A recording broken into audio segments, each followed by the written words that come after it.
धीरे धीरे नीले सागर की सतह पर एक हल्की सी लहर उठी और फिर लौट गई, जैसे किसी ने विशाल जलराशि की छाती पर एक कोमल उंगली फेर दी हो।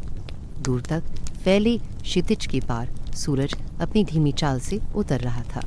उसकी किरणें जल पर सुनहरी पगडंडी बनाकर कहीं गुम हो रही हैं।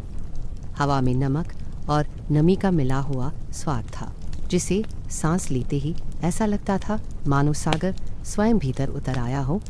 चारों ओर नीला विस्तार था, इतना विस्तृत और मौन कि उसमें देखती आंखें अपनी ही गहराई भूलने लगी। सागर की लहरें आपस में बात करती प्रतीत होती, पर वह बात सुनाई नहीं देती, बस एक निस्वन लय जिसमें सब कुछ समाया हुआ था, ध्वनि भी और शांति भी। एक बूढ़ा नाविक अपने जहाज की रेलिंग पर झुका उस अनंत फैलाव को देख रहा था। उसके चेहरे पर सालों की धूप, तूफानों और यात्राओं के निशान थे। उसकी आंखें गहरी पर मध्यम थीं, जैसे वे बहुत दूर देख चुकी हों। वह जानता था यह सागर साधारण नहीं, यह वह क्षेत्र था जहाँ दिशा बदल जाती थी, जहाँ हवा अपनी चाल भूल जाती थी और जहाँ मन को ठहरना पड़ता था, चाहे वह चाहे या ना चाहे। उसके पीछे बाकी नाविक अपने काम में खोए थे, कुछ रस्सियाँ कस रहे थे, कुछ पाल ठीक कर रहे थे और कुछ मौन खड़े थे, जैसे किसी अनदेखी उपस्थिति को महसूस कर रहे हों। जहाज की लकड़ी में हल्की चरमराहट के साथ वह सागर की लय में मिलती सरसराहट अपने आप में एक धीमा गीत बन गई थी। दूर कहीं कोई सफ़ेद पक्षी दिखाई दिया था, धीरे धीरे उड़ता हुआ उसकी परछाई जल में डोल रही थी। बूढ़ा नाविक सोचने लगा कि इतनी दूर इतनी गहराई में ही शायद ही कोई भूमि हो जहाँ वह पक्षी जा रहा है। फिर भी वह जा रहा था वर्कशा था, जैसे उसे अपने लौटने की चिंता ना हो। यही सागर का स्वभाव था, लौटने की कोई जल्दी नहीं, बीतने की कोई खींच नहीं। यहाँ समय केवल प्रतीक्षा बनकर जीता है। दोपहर की धूप से तपे पानी पर अब हल्की सी ठंडक उतरने लगी थी। लहरें पहले से धीमी थीं और हवा में नमी बढ़ गई थी। जहाज अपनी गति से आगे बढ़ रहा था, न बहुत तेज न बहुत धीमा, हर झोंका सागर की सांस जैसा लगता था। कभी कभी हवा इतनी स्थिर हो जाती कि लगता मानो सब कुछ रुक गया है। उस ठहराव में एक विचित्र सुकून था, जिससे न डर लगता था न बेचैनी, जैसे कोई अदृश्य हाथ सिर पर रख कह रहा हो, अब कुछ मत सोचो, बस रहो। नाव के किनारे बैठा से एक युवा नाविक जो पहली बार इस यात्रा पर आया था, दोनों घुटनों को गले लगाकर सागर को देख रहा था। उसकी आंखों में आश्चर्य था, भय नहीं। उसने बुजुर्गों से बरमूडा की अनकही कहानियां सुनी थीं, जहां जहाज गायब हुए और हवाएं मौन हुईं, पर इस क्षण में उसे कुछ भी रहस्यमय नहीं लगा।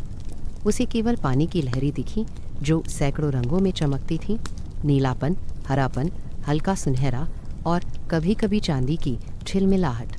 हर बार जब लहर किनारा छूती, उसकी उंगलियों तक एक मुलायम ठंडक पहुंचती और वह विचारों में डूब जाता कि शायद रहस्यों का असली अर्थ अनजान नहीं बल्कि अनंत होता है। धीरे धीरे सूर्य का रंग बदल रहा था। अब वह आग के गोले की तरह नहीं बल्कि एक शांत दीपक सा दिखाई दे रहा था, जो सागर की सतह पर धीमे धीमे तैर रहा हो। आसमान में न कोई बादल न कोई शोर, बस एक निस्तब्ध संगीत जिसमें नाव के पाल भी जैसे झूले की तरह झूल रहे थे। बूढ़ा नाविक अब भी चुप था। उसने अपने हाथों से रेलिंग को छुआ और उसकी हथेलियों में नमक की महीन परत चिपक गई। उसने मुट्ठी बंद की, मानो उस सागर के नमक को अपने भीतर रखना चाहता हो। रात के करीब आते ही हवा कुछ ठंडी होने लगी, पर यह ठंड अपने साथ कोई सिहरन नहीं लाती थी, केवल मध्यम सी झपकी लाती थी। आसमान पर पहले तारे उभरे, छोटे, टिमटिमाते, जैसे आकाश अपना चेहरा सागर के जल में देख रहा हो। लहरें अब हल्की आवाज़ में हंसने लगी। जहाज के नीचे से आती धीमी कंपी शरीर में समा जाती थी। सब कुछ इतना स्थिर और फिर भी जीवंत था कि प्रत्येक क्षण में एक देवी गति महसूस होती। किसी ने धीरे से एक दीपक जलाया जो हवा में हल्का डोल रहा था। उसकी लौ का प्रतिबिंब सागर में टूटकर कई रेखाएं बना रहा था। नए नाविक ने वह दृश्य देखा और पहली बार उसे लगा कि वह सागर को नहीं बल्कि सागर उसे देख रहा है, जैसे किसी विशाल नेत्र का गहराई से उसे निहारना। उस क्षण उसके भीतर की सारी बेचैनी थम गई। उसने सिर टिकाया और आंखें बंद कर ली। लहरों ने उसे पुकारा नहीं, बस सहलाया। रात पूरी उतर चुकी थी। आकाश अब एक गहरा नीला गोला बन चुका था, जिसमें अनगिनत बिंदु चमक रहे थे। जहाज की लकड़ी, रस्सियां, हवा, सब कुछ उसी स्वर में सांस ले रहा था। सागर की गंध हर ओर फैली थी, थोड़ी तीखी लेकिन इतनी सच्ची कि वह किसी पुरानी स्मृति जैसी लगती थी। किसी नाविक ने मध्यम स्वर में बांसुरी उठाई और धीरे से एक सुर छेड़ा। वह सुर किसी भाषा में नहीं था, पर सागर ने उसे उसी क्षण पकड़ लिया। वह उसकी लहरों में मिल गया और अब दोनों में फर्क नहीं रहा। संगीत जहाज के नीचे तक पहुंचा और शायद उससे भी गहरे, जहां से सागर पल पल उठता है। बूढ़े नाविक ने आंखें मूंद ली। उसकी झुर्रियों के बीच ठंडी हवा बह रही थी। उसने जाने कितनी बार यह सागर देखा था, कभी तूफान में, कभी धूप में और कभी ऐसे ही सन्नाटे में। पर इस बार कुछ अलग था। इस बार सागर बोल नहीं रहा था, वह सुन रहा था। वह अपने ही गूढ़ध्वनि को मूर्त बना रहा था, मानो बरमूडा का रहस्य कोई स्थान नहीं, बल्कि यह मौन हो जो सबके भीतर पलता है। रात की शांति में कभी कभी हल्की टकराहट की आवाज़ आती, पानी के नीचे किसी पुरानी लकड़ी से टकराती लहर की। पर वह आवाज़ डराकर नहीं, सुलाकर जाती थी। हवा में नमी के साथ लकड़ी की गंध मिलती थी और हर सांस लंबी होती चली जाती थी। अब किसी को दिशा की चिंता नहीं, गति की ज़रूरत नहीं। सब कुछ एक धीमे पवित्र ठहराव में डूब चुका था। थोड़ी देर बाद आसमान के बीच एक तारा टूटा। उसने अपने पीछे उजास की पतली रेखा छोड़ी, जो धीरे धीरे सागर में समा गई। किसी ने वह दृश्य देखा भी नहीं। सब अपने अपने मौन में डूबे थे।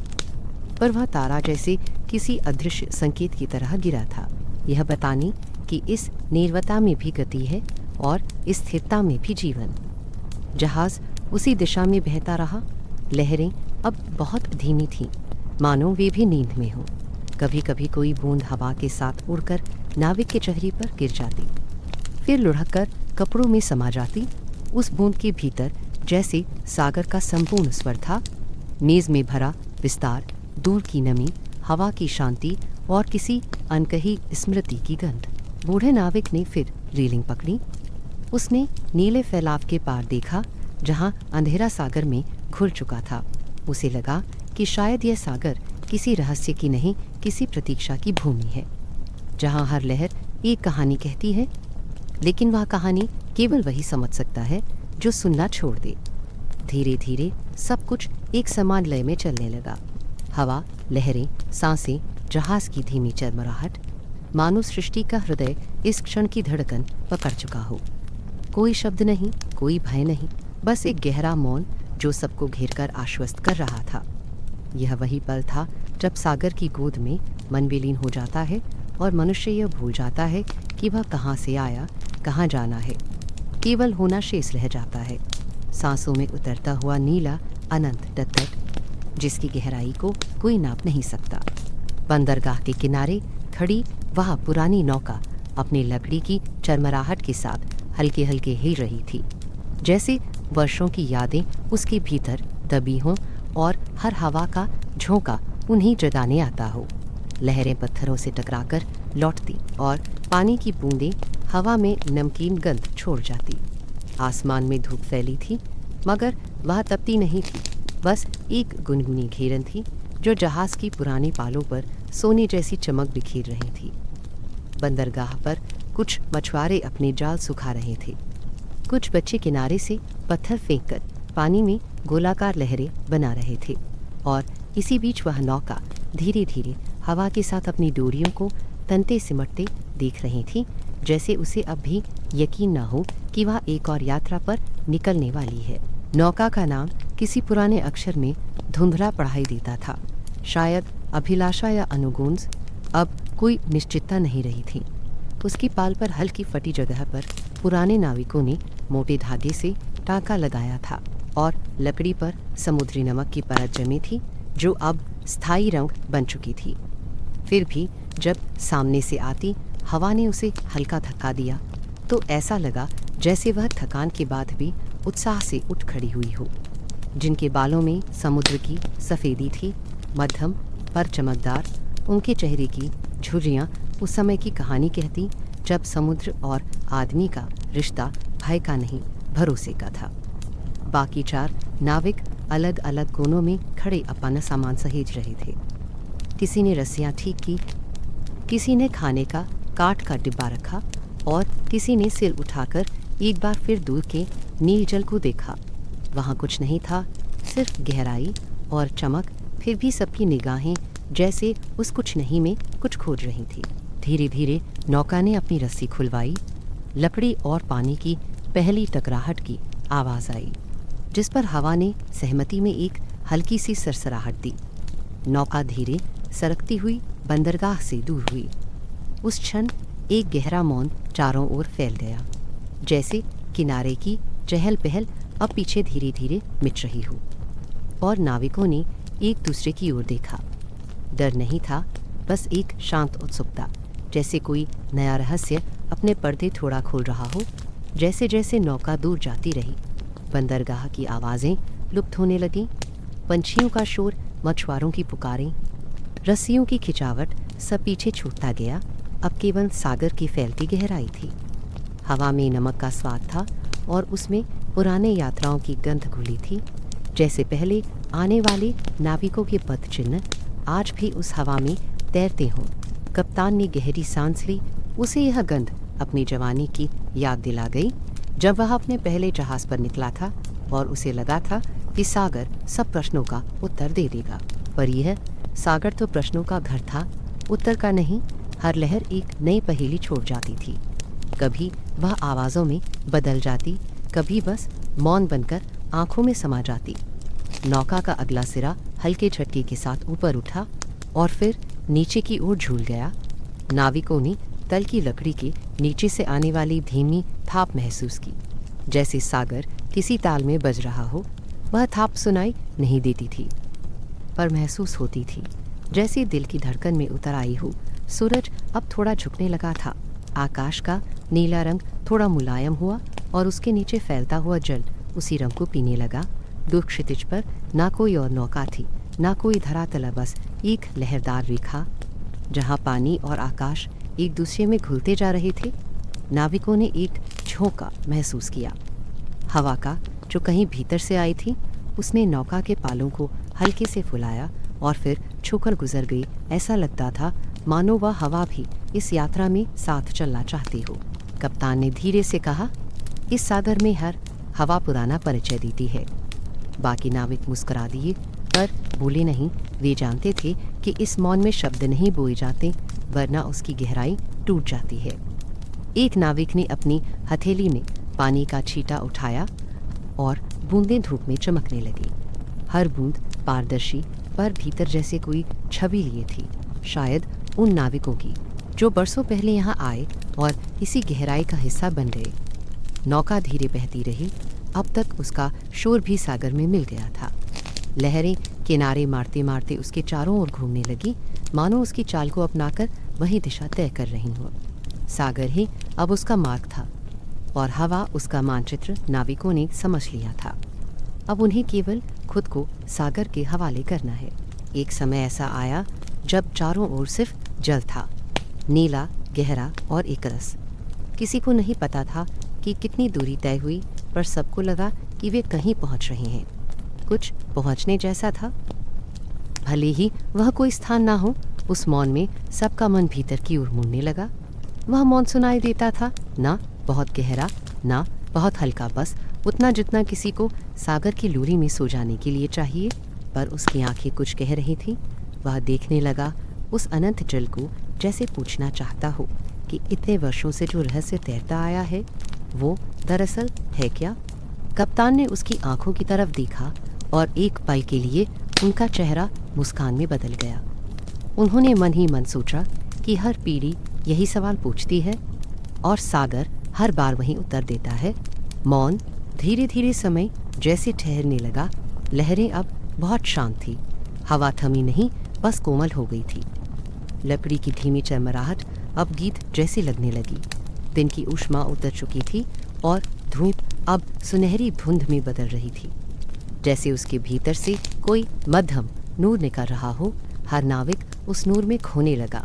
किसी को अपने गांव की याद आई, किसी को अपने पुराने सफ़र की, और किसी को बस यह लगा कि वह हमेशा से यहीं था, कभी गया ही नहीं। बिना किसी कारण के सागर में दिशा का अर्थ वैसे भी सीमित था। जो भी रास्ता चुनो वह अंत में इसी विस्तार में विलीन हो जाता है। हवा जैसे मुस्कुराई और उसकी ठंडक फिर जहाज के चेहरों पर उतर आई। दूर कहीं से चमक उठी कोई मछली या शायद सूरज की अंतिम किरण, जिसने पानी के भीतर उतरते हुए एक पल के लिए नीला रंग चांदी बना दिया। सबकी नज़र उसी ओर गई, पर वह पल उतना ही रहा जितना किसी सांस के बीच में ठहराव होता है। फिर सब कुछ वैसा ही शांत। अब जब सूरज पूरी तरह ढलने के करीब था, सागर ने अपना असली स्वरूप दिखाया। पानी का नीला अब बैंगनी में बदलने लगा था और उसमें गहराई ऐसी उतर रही थी जैसे आसमान नीचे आ रहा हो। नौका के किनारे से गिरते पानी के छोटे छोटे छिटकाव उस गहराई में घुलकर खो जाते।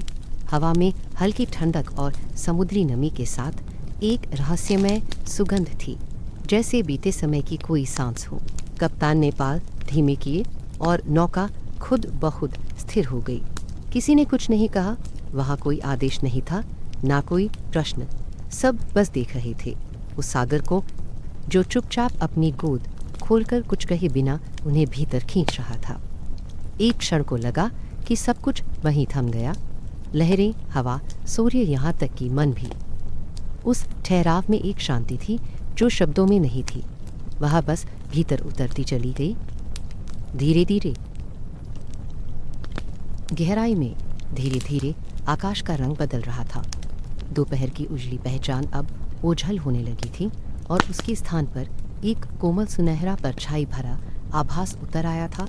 नौका की लकड़ी सूरज की थकी किरणों को अपने भीतर सोख रही थी, मानो यह दिन उसके लिए भी लंबा रहा हो।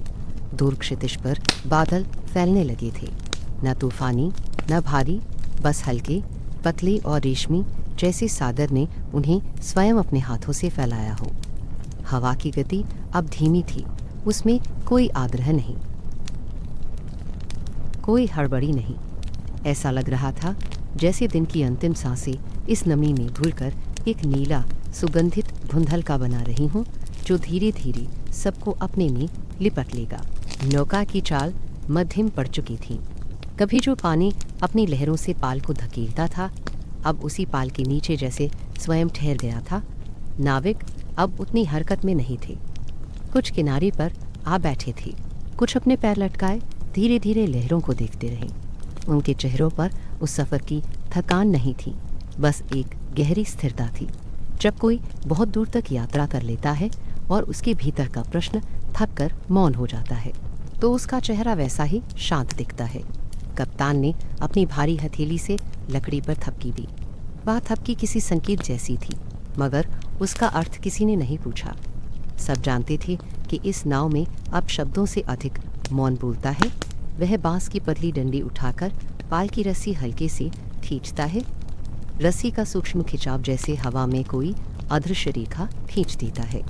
उसी रेखा के साथ नौका थोड़ी और थम जाती है। जल की सतह पर बसे हजारों छोटे छोटे प्रतिबिंब अब स्थिर हैं। कहीं कहीं से आती लहरें उन्हें जरा सा हिलाती हैं और फिर वे वैसी ही शांति में लौट जाते हैं। फिर एक झोंका आता है। हवा में अब नमक कम है, ठंडक थोड़ी बढ़ गई है। ऊपर देखा जाता है तो बादलों की परतें अब पूरी तरह सागर के ऊपर झुकाई हैं। उनमें एक लहराती सी रोशनी है, जैसे भीतर कोई धीमा दिया जल रहा हो। सूरज अब उतनी ऊंचाई पर नहीं, नीचे की ओर सरक गया है।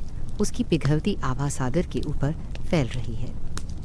पानी की सतह पर अब सुनहरे धब्बे नहीं, बल्कि हल्के नीले बिंदु है, जो धीरे धीरे घुलते चले जा रहे हैं। पूरा सागर अब किसी नीली नींद में उतरने लगा है। पानी के भीतर की हरकतें मध्यम है। कभी कोई छोटी मछली ऊपर की ओर आती है, पर तुरंत वापस नीचे लौट जाती है। उसका झिलमिलाता शरीर कुछ क्षण तक सूरज के बिखरे रंगों को समेटे रहता है, फिर गायब हो जाता है। नाविकों में से एक अपने हाथ पानी में डाल देता है। वह बूंदों की नमी को महसूस करता है। वह नमी गर्म भी है, ठंडी भी, जैसे दो विपरीत भाग एक साथ बह रहे हों। वह अपना चेहरा झुकाकर पानी देखने लगता है, जहां उसकी छवि अब उसके जैसी नहीं दिखती। वह लहरों में टूटकर किसी और रूप में बदल चुकी है, फैली, डूबी और फिर उभरती हुई। शायद ऐसे ही मन की छवि भी सागर में घुलकर रूपांतरित हो जाती होगी। धीरे धीरे लहरें अब थमने लगी हैं। उनका स्वर एक रस नहीं पर कोमल है। उसमें किसी आलस्य की गंध नहीं, बल्कि थकी हुई स्फूर्ति है। ऐसी स्फूर्ति जो पूरे दिन लहराने और दौड़ने के बाद अंततः विश्राम की तलाश में हो। जहाज की लकड़ी के नीचे से आती वह थरथराहट अब पहले जैसी नहीं रही। उसका कंपन सूक्ष्म है, जैसे नाविका के हृदय की धड़कन हो, जिसने अपने संसार की गति को परखा, फिर धीरे धीरे उसे शांति में पहुंचने दिया। अचानक आकाश से एक तितली जैसा पक्षी उतरता है, न बहुत बड़ा, न कोई पहचान में आने वाला। उसके पंखों में हल्की नीली छिलमिलाहट है। वह नौका के पास जल में कुछ खोजता है, फिर एक क्षण उसे छूकर ऊपर चला जाता है। हर नाविक उसकी ओर देखता तो है, पर कोई बोलता नहीं। उस मौन में उस पक्षी की उड़ान किसी मंत्र की तरह फैल जाती है। सागर की सतह नीली रहते हुए अब पहचाने नहीं जा रही। ऐसा लगता है मानो वह किसी पर्दे से ढक गया है और उसके पार जो भी है वह अब किस सीमा तक वास्तविक है, यह सोचना भी कठिन हो गया है। कप्तान धीरे से अपने घुटनों पर झुकता है। उसके हाथों की नसें उभरी हुई हैं, पर उनमें अब भी स्थिरता है। वह अपनी हथेली नौका की भीतरी लकड़ी पर रखता है, जैसे किसी जीवंत वस्तु को छू रहा हो। शायद यह नौका भी अब उसके लिए जीवंत हो गई थी। एक साथी, एक सहयात्री, उसने अपने जीवन का अधिकांश समय इसी पर बिताया था। कितनी संध्याएं आईं, कितनी गईं, पर ऐसा नीला धुंधल का उसने कम ही देखा था। हर बार वह कुछ नया दिखाती, कुछ छुपाती। आज वह फिर वही कर रही थी, आंखों से अधिक मन को आच्छादित करते हुए। अब जब सूरज क्षितिज से जरा नीचे उतर गया तो उसकी किरणें बादलों की परतों के बीच से रिसने लगी। वे अब सुनहरी नहीं, उनमें नीली उजास का मेल हो गया। इतना कोमल रंग जिसे शब्दों में नहीं जिया जा सकता, वह रंग हर दिशा में फैलता जा रहा था। सागर उसकी छाया में जैसे बहना भूल गया था। लहरों ने अपने आंदोलन को इतना न्यून कर दिया था कि अब उनका केवल आभास रह गया था। पानी की गंध में गहराई बढ़ी, हवा का ताप एक समान। हर नाविक अपने भीतर कहीं गुम था। किसी के मन में बीते वर्षों की थकान लहरों की तरह लौट रही थी। किसी के भीतर केवल यह सोच तैर रही थी कि क्या यह सागर कभी विश्राम करता होगा, या यह भी बस अपनी चाल बदलता होगा। धीरे धीरे दूर में से आती एक आहट सुनाई दी। यह आहट हवा की भी हो सकती थी या लहरों के बदलते स्वर की, पर वह आहट किसी स्पर्श जैसी थी, न दिखती न बिछती, पर महसूस होती। उसने नौका को हल्का झटका दिया और जल में बने सारे प्रतिबिंब एक क्षण को टूटकर पुनः समा गए। उसी पल कप्तान ने ऊपर देखा। आकाश अब सचमुच सागर जैसा था। नीले रंग के भीतर हल्के धूसर छल्ले, जैसे नींद के सपने किसी दृश्य में उतर आए हों। उसे लगा शायद यही शाम की सांस है, दिन और रात के बीच का वह क्षण जब सब जीवन थोड़ी देर के लिए खुद को भूल जाता है। नाविकों में से सबसे युवा ने अपनी बोरी से एक पुराना कपड़ा निकाला और उसे नाव की मोटी डंडी पर बांधा। हवा ने उसे हल्के से हिलाया और वह नीले के भीतर सफ़ेद का एक बिंदु बन गया। शायद यही बिंदु किसी दिशा का संकेत था, या शायद केवल उसका मन बहलाने का तरीका। उसे यह नहीं पता था कि सामने क्या है, न यह कि पीछे क्या छूट गया है। उसे बस यह लग रहा था कि इस अनंत धुंधल के में हर दिशा अपने आप मिट चुकी है। पानी पर पड़ती रोशनी अब उतनी उजली नहीं। उसने नीले को अपनी शांति में ढाल लिया है। नौका अब अपने आप चल रही है, जैसे हवा और लहरें मिलकर किसी अदृश्य यात्रा का हिस्सा बन गई हों। नाविक अब कम बोलते हैं, उनकी आवाज़ें भी मानो इस धुंधलके में गलती जा रही है। केवल एक नरम ध्वनि रह गई है, पानी के किनारे से टकराने की वही अब सबसे सच्ची प्रतीत होती है। जैसे ब्रह्मांड का शुरुआती स्वर जब पहली तारा झिलमिलाया, उसकी धुन सागर में समा गई। आसमान गाढ़ा नीला हो गया था, लगभग काला, पर उसमें नीरवता इतनी थी कि वह डराती नहीं, बस थाम लेती है। उस तारे की रोशनी सागर की सतह पर लहराई, फिर लहरों में खो गई। किसी ने उसे देख भी नहीं पाया, बस एक हल्की सांस चलती रही, जिसमें समुद्र, हवा और मानव सब एक ही समस्वर में बह रहे थे। धीरे धीरे नौका अपने केंद्र में पहुंच चुकी थी। अब दिशा कोई मायने नहीं रखती, चारों ओर केवल नीला धुंधल का है और भीतर एक असीम शांति जो किसी ध्वनि से अधिक गूंजती है, मौन होकर। रात जैसे सागर के भीतर से ही उठी थी, धीरे गहराई से, बिना शोर के चारों ओर एक कोमल ठंडक बह रही थी, जो ना हवा सी थी ना पानी जैसी, मगर दोनों का मिलन थी। लहरें अब दिन की तरह ऊंची नहीं उठती, बस शरीर भर ऊंचाई लेकर फिसल जाती थी। उनकी हर आहट हल्की थी, जैसे किसी ने दूर कहीं बांसुरी की सांस धीमी कर दी हो। नौका पर खड़े नाविकों में कोई बोल नहीं रहा था। सबके चेहरे पर वही शांत भाव था, जैसे कोई प्रतीक्षा जो बोले नहीं, बस सुनती रहे। आकाश अब पूरी तरह अंधकार से नहीं ढका था, उसके बीच थोड़ी थोड़ी रोशनी टिमटिमा रही थी। तारे जो स्थिर लगते हुए भी चल रहे थे। कुछ नाविकों ने ऊपर देखा, कुछ ने नीचे पानी की ओर। दोनों दिशाओं में एक ही दृश्य था, ऊपर तारे, नीचे उनका प्रतिबिंब। जहाज के बीच खड़े कप्तान ने अपनी उंगलियां उठाकर एक दिशा बतानी चाही, मगर उसने हाथ अधूरा छोड़ दिया। उसे भी नहीं पता था कि यह दिशा कौन सी है। चारों ओर का दृश्य बदल चुका था। हवा की गंध, सागर की लहरें, यहाँ तक कि लहरों की आवाज़ भी अब किसी अर्थ को नहीं दोहरा रही थी। धीरे धीरे उस गहराई में एक स्वर सुनाई दिया। यह कोई तेज़ या स्पष्ट आवाज़ नहीं थी, जैसे जब कोई दूर घाटी में गुनगुनाता है तो हवा उसके स्वर को मोड़ देती है और वह सुनाई ना देते हुए सुनाई देता रहता है। वही स्वर, वही लय जो शब्दों से परे होकर कानों तक नहीं, भीतर तक पहुंचती है। पहले किसी को लगा शायद यह हवा की दिशा है जो बदल रही है, फिर किसी ने सोचा यह लहरों का टकराना है, लेकिन फिर वह लय स्थिर रही और सब चुप होकर उसी दिशा में देखने लगे जहाँ से लगता था यह ध्वनि उठी है। कप्तान अपनी जगह से थोड़ा झुका, हाथ में पकड़े लालटेन को पानी के ऊपर लाकर नीचे देखा। वहाँ कुछ नहीं था, बस नीला झिलमिलाता विस्तार और उसकी परछाई में डूबी हुई एक लहर। वह लहर बाकी से अलग थी। वह किसी नाद की तरह धीरे धीरे उठती और अपने पीछे कोई अदृश्य धुन छोड़ जाती।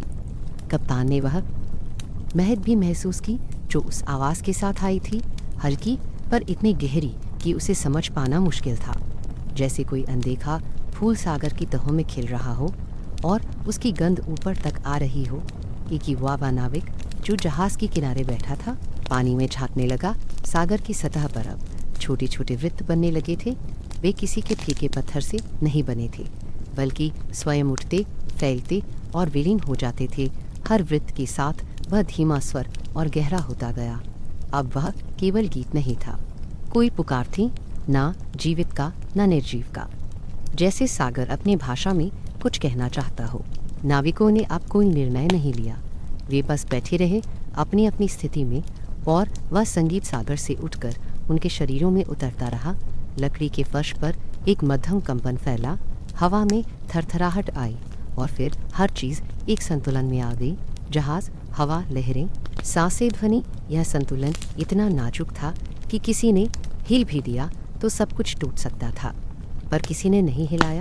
वे सागर की मौन गति में समा चुके थे। रात और गहराई में उतरी। सागर का रंग अब पहचान से बाहर था। वह अब केवल नीला नहीं, किसी गहन नीले छाया जैसा था जो हर रंग को पीते हुए और शांत हो जाती है। दूर से एक और हल्की तरंग उठी। वह पहले जैसी नहीं थी, उसमें संगीत की जगह एक और ध्वनि थी, जैसे कोई अस्फुट वाक्य बार बार दोहराया जा रहा हो। नाविक सुनते रहे पर शब्दों को पकड़ नहीं पाए। वह ध्वनि उनके भीतर की स्मृतियों में बदल गई। किसी को माँ के लौरी की याद आई, किसी को घर की हवा में बहे पत्तों का स्वर, किसी को अपने गांव के मंदिर की घंटी का कंपन। सागर में हर व्यक्ति के भीतर वही सुनाई दिया जो उसे सबसे अधिक अपना था। कप्तान के भीतर भी कुछ जागा। उसने अपनी आंखें बंद की।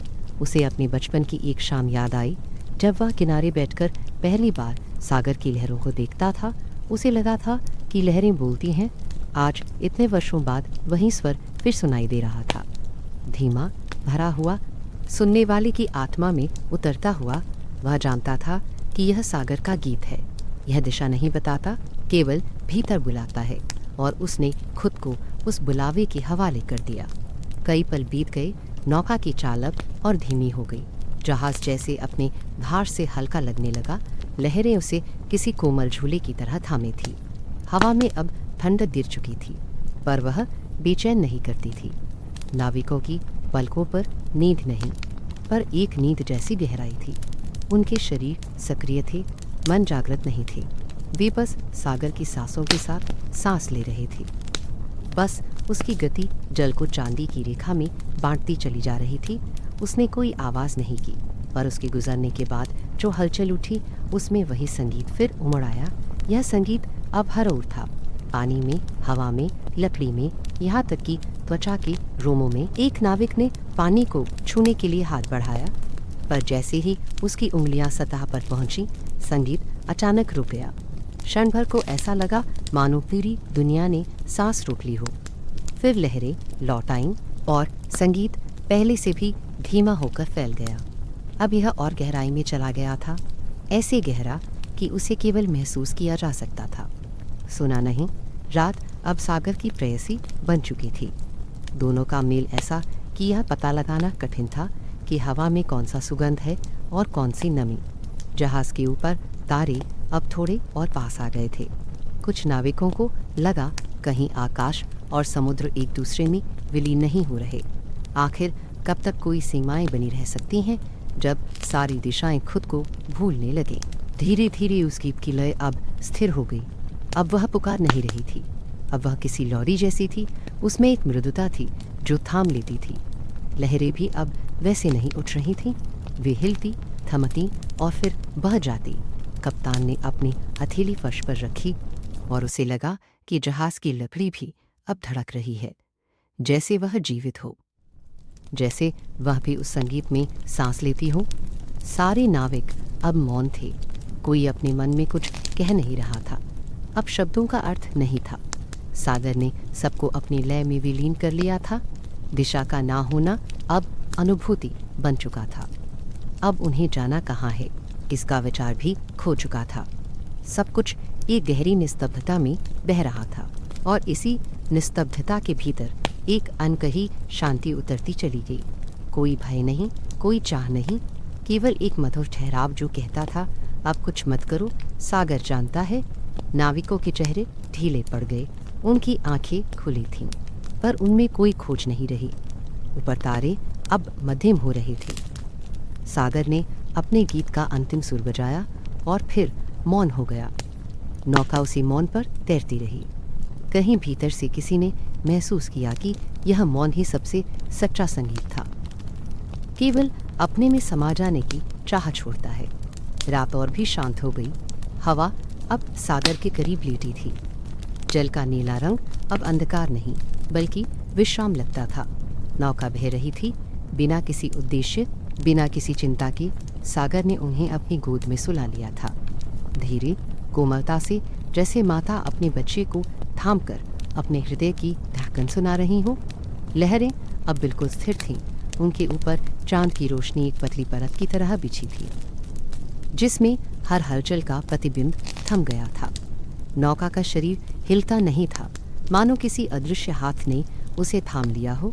हवा में नमी थी, लेकिन वह बह नहीं रही थी, बस ठहरी हुई, अविचल। ऐसा लग रहा था जैसे संसार की सारी गतियां किसी गहरे मौन में बदल चुकी हों। नाविक चुपचाप बैठे थे, कोई एक दूसरे को नहीं देख रहा था। किसी के भीतर कोई विचार नहीं चल रहा था, बस एक सांस जो भीतर उतरती और फिर बिना आवाज़ के लौट जाती। समय अब चलता नहीं था, बस अपनी उपस्थिति में जकड़ा खड़ा था।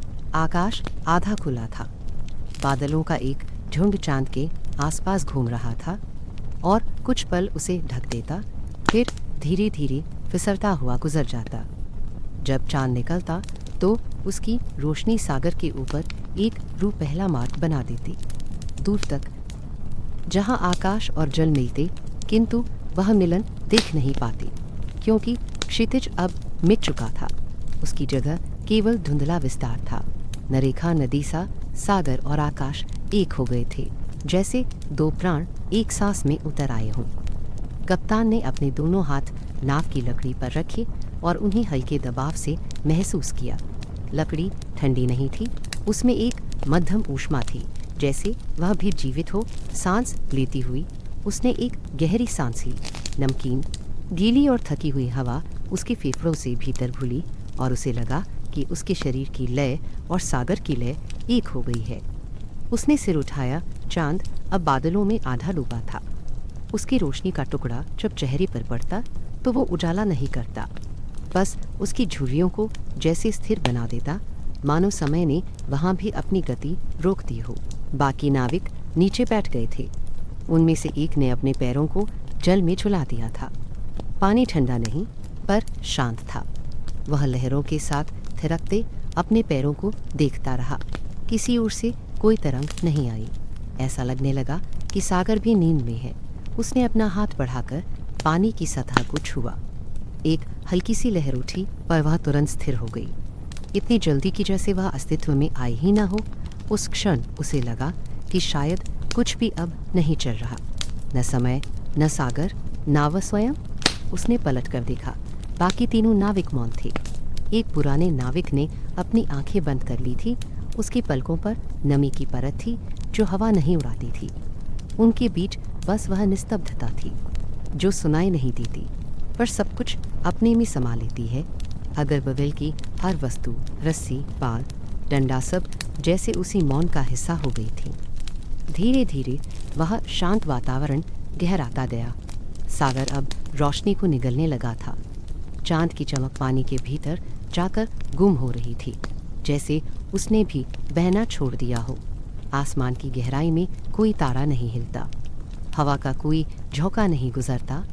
इस ठहराव में जो था वह न खालीपन था, न भार। कुछ था जो संवेदनाओं से परे था, पर हर सांस को छू रहा था। कप्तान ने आंखें मूंदी और अपने भीतर सुनने की कोशिश की। कोई आवाज़ नहीं थी, फिर भी उसे लगा कि किसी ने उसे पुकारा है। वह पुकार भाषा नहीं थी, वह अनुभूति थी, जैसे सागर उसके भीतर कुछ कहना चाहता हो, मगर शब्दों में नहीं। नाविकों के शरीर स्थिर, पर उनका मन धीरे धीरे किसी गहरी परत में उतर रहा था, जहाँ विचार लुप्त हो चुका था और अनुभव एकाकार हो गया था। धीरे धीरे रात और भी गहरी होती गई। बादल अब स्थिर थे, लेकिन उनका रंग बदल चुका था, धूसर से नीला और फिर हल्का कोयला सा। नौका अब किसी दिशा में नहीं थी, न आगे न पीछे। ऐसा लग रहा था जैसे वह किसी अदृश्य केंद्र पर टिकी हो, जहाँ सब दिशाएं मिलकर समाप्त हो जाती हैं। नाव की दीवार पर टंगा दीपक बुझ चुका था। तेल खत्म नहीं हुआ था, पर लौ स्वयं अब उठना नहीं चाहती थी। उस शांत समुद्र पर पानी की हर बूंद ने अपनी गति खो दी। पूरा वातावरण किसी गहन ध्यान की अवस्था में था। कोई तरंग उठती नहीं, कोई आवाज़ गिरत नहीं। ऐसा प्रतीत हुआ कि स्वयं समय ने इस स्थान को छूकर ठहरने का निर्णय लिया है। सब कुछ एक निलंबन में था। नाविकों के विचार, वस्तुओं की संवेदना, हवा की गंध, सब बीच में ठहरे हुए। बूढ़े कप्तान ने मन ही मन सोचा कि शायद यही वह क्षण है जिसे प्रकृति स्मृति कहती है, जिसमें बीते हुए, वर्तमान और आने वाले सब एक हो जाते हैं। उसने अपने भीतर वे चेहरे देखे जो वर्षों पहले इस समुद्र में खो गए थे। उसे वे आवाज़ें सुनाई दी जो कभी इन्हीं लहरों में विलीन हुई थीं, लेकिन अब वे आवाज़ें गूंज नहीं थीं। वे इस ठहराव का हिस्सा थीं, जैसे किसी ने उन्हें स्थायी नींद में सुला दिया हो। कहीं दूर जल की सतह पर हल्की सी चमक उठी, कदाचित किसी मछली के गुजरने से या किसी प्रकाश की अंतिम झिलमिलाहट से। वह चमक इतनी धीमी थी कि आंखों ने पहले उसे देखा ही नहीं। उस क्षण किसी ने सांस भी नहीं ली, मानो अगर उन्होंने हिलना चाहा तो यह शांति टूट जाएगी। हर नाविक अब अपनी स्वयं की निस्तब्धता में डूब चुका था। नौका की लकड़ी अब उनके साथ सांस लेती प्रतीत होती थी। हवा उनकी त्वचा पर नहीं, उनके भीतर बहती थी। समय के ठहरने का अर्थ अब उन्हें समझ आने लगा था। वह क्षण जिसमें अतीत और भविष्य का क्षय हो जाता है और केवल एक अविचल वर्तमान शेष रहता है जो ध्वनि रहित है, पर विशेष रूप से जीवंत। कप्तान के माथे पर हल्की नमी थी। उसने महसूस किया कि उसकी धड़कन अब जल की ताल में चल रही है। यह ताल अब स्थिर थी, फिर भी जीवित नीला अंधकार उसके चारों ओर फैल गया था। पर वह डराने वाला नहीं था। उसमें एक ऐसा गहरापन था जो आलिंगन जैसा था, मानो सागर कह रहा हो, अब मत चलो, बस यूं ही रहो। थोड़ी देर बाद किसी नाविक ने हिलने की कोशिश की, लेकिन उसके शरीर ने जवाब नहीं दिया। यह थकान नहीं थी, यह स्थिरता थी। यह वही अवस्था थी जब मन शरीर से आगे बढ़ जाता है और केवल अस्तित्व शेष रहता है। वह बैठा रहा। उसकी आंखें अब पूरी तरह बंद थीं। उसकी सांसें गहरी थीं, लेकिन आवाज़ रहित कप्तान ने उसे देखा नहीं, पर उसकी उस शांति का विस्तार महसूस किया। वह अनुभव उसके भीतर भी उतर गया। आकाश में अब केवल चांद का आधा हिस्सा दिखाई दे रहा था। वह बादलों के बीच खोता उभरता रहता, पर यह खेल भी जैसे अब किसी नियम से बंधा न रहा हो। सब कुछ चलकर भी थमा हुआ था। स्थिर रहे पर उसका स्पर्श बना रहा। पानी रुक गया पर उसका कंपन छूटा नहीं। कप्तान ने अपनी आंखें खोली। चारों ओर वही शांति फैली थी। उसे लगा जैसे इस सन्नाटे में हर वस्तु की आत्मा स्पष्ट सुनाई दे रही है। नाव की, लहरों की, हवा की और स्वयं उसकी। सब एक दूसरे के साथ किसी संवाद में जुड़े हुए थे, जो किसी ज्ञात भाषा में नहीं था, पर समझ में आता था। उस संवाद में कोई प्रश्न नहीं थे, कोई उत्तर नहीं, सिर्फ उपस्थिति थी। धीरे धीरे उसने महसूस किया कि नौका अब नहीं बह रही। वह हिलती भी नहीं, जैसे किसी अदृश्य हथेली ने सागर की तरंगों को पकड़ लिया हो, और उसी ठहराव में जीवन का सबसे गहरा अनुभव समाया था, जहाँ गति का अंत अस्तित्व की शुरुआत होती है। चांद अब पूरी तरह बादलों में ढक गया। रोशनी बुझ गई, फिर भी सब दिखाई दे रहा था, क्योंकि प्रकाश अब आंखों में नहीं भीतर था। नाविकों के चेहरे उस आभा में डूबे थे जो बाहर से नहीं आई थी। समय अब सचमुच रुक चुका था। जल, वायु, मन सब एक स्थिर रेखा बनकर फैल चुके थे। कोई याद नहीं थी कि नौका कब चली थी या उसे किस दिशा में जाना था। न कोई भय था, न आकांक्षा। ऐसा लगा कि इस निश्चल क्षण में सृष्टि अपने मूल में लौट आई है, जहाँ कुछ भी बाकी नहीं। और फिर भी सब कुछ है। सागर मौन था, पर उसका मौन ही समूचा संगीत था। हवा रिक्त थी, पर उसकी रिक्तता ही जीवन का श्वास बन गई थी। और उस मौन के भीतर समय ने स्वयं को विराम दिया, क्योंकि वह भी इस शांति से आगे नहीं जा सकता था। भोर की पहली आहट सागर की गहराई से उठी थी। रात का नीला अंधकार धीरे धीरे छटता जा रहा था, मानो किसी विशाल चादर को किसी अदृश्य हाथ ने धीरे धीरे समेटना शुरू किया हो। हवा हल्की थी, पर उसमें एक नई ताजगी थी। वही सुगंध जो केवल भोर में आती है, जब प्रकृति जागती नहीं, मुस्कुराती है। नौका अब स्थिर नहीं थी, ना ही गतिशील। वह एक मध्यम गति में झूल रही थी, जैसे किसी कोमल थपकी पर, और उसके चारों ओर नीला जल अब धुंधले उजाले में चमकने लगा था। सागर की सतह पर कुछ बदल चुका था। पानी अब काला नहीं रहा, ना गाढ़ा नीला। उसकी गहराई में एक उजली छाया उतर चुकी थी, रजत जैसी, पर चकाचौंध नहीं। लगता था मानो किसी ने उसमें सुबह की किरणों का अमृत खोला हो। हर लहर के ऊपर एक चांदी सी परत तैर रही थी, और जब वह हिलती तो उसके भीतर कोई प्रकाश जीवित हो उठता, फिर धीरे धीरे सो भी जाता। यह दृश्य इतना शांत था कि नाविकों को सांस लेने में भी संकोच हो रहा था, मानो कोई शब्द कह देने से यह नाजुक सौंदर्य टूट जाएगा। कप्तान सबसे पहले उठा। उसके बाल हवा में हल्के हिल रहे थे, और उसकी आंखें अब लंबे विश्राम के बाद खुली थीं। उसने तुरंत कुछ नहीं देखा, केवल महसूस किया हवा में बसी उस ठंडक को, जो नमी भरी होने के बावजूद सुकून देती थी। उसने हल्का सिर उठाया और सामने देखा। आसमान अब कोमल सफ़ेद में ढल रहा था, लेकिन उसमें अभी पूर्ण प्रकाश नहीं था। यह वह समय था जब दिन और रात के बीच एक अल्प अंतराल होता है, जिसमें दोनों एक दूसरे से विदा भी लेते हैं और मिलते भी हैं। बाकी नाविक धीरे धीरे जागने लगे। किसी ने आंखें मलते हुए सागर की ओर देखा और फिर बिना कुछ कहे वहीं स्थिर रह गया। उनके चेहरों पर रात्रि की थकान नहीं थी, बस एक मृदु आलस्य था जो मन को मीठी शांति देता है। नौका पर कोई आवाज़ नहीं थी, केवल पानी की मंथर धड़कन थी। वह लकड़ी के तले से टकरा कर लौटती, जैसे किसी गहन लौरी का स्वर हो। एक ऐसा संगीत जो सुना नहीं जाता महसूस होता है। सागर के जल में अब छोटे छोटे बुलबुले उठ रहे थे। वे किसी खेल की तरह एक एक कर सतह पर आते, हवा लेते और फिर विलीन हो जाते। उनमें कोई शोर नहीं था। वे उठते समय भी इतने शांत थे कि उनका फूटना किसी अदृश्य स्वर का भाग लगता था। प्रत्येक बुलबुला मानो किसी मृदु मंत्र का अक्षर हो, क्षण भर के लिए उत्पन्न होकर सागर की विशालता में समा जाने वाला। जहाज के चारों ओर यह दृश्य एक वृत्त की तरह फैल गया और धीरे धीरे पूरी सतह पर फैलता गया। कप्तान ने अपने हाथ पानी की सतह पर रखा। उसे अपने हथेली के नीचे हल्की लहर का कंपन महसूस हुआ, जैसे कोई सांस हो। वह जानता था कि यह सागर की जीवंतता है। वह केवल जल नहीं बल्कि एक चेतना है जो कभी नहीं सोती। उसने अपनी आंखें मूंद ली और उसके भीतर एक धीमी अनुभूति उठी, ऐसी अनुभूति जिसमें मन का हर शोर घुल गया। यह कोई बाहरी शांति नहीं थी, यह भीतर उतरने वाली स्थिरता थी जो शरीर और आत्मा की दूरी मिटा देती है। दूर क्षितिज अब उजाले से भरने लगा। सूर्य अभी नहीं उगा था, पर उसकी आभा जल में उतरने लगी थी। यह प्रकाश तीव्र नहीं था बल्कि मखमली था, जैसे किसी दर्पण में किसी ने दूध की बूंद डाल दी हो। नाविकों ने देखा कि लहरों की गति भी अब अलग थी।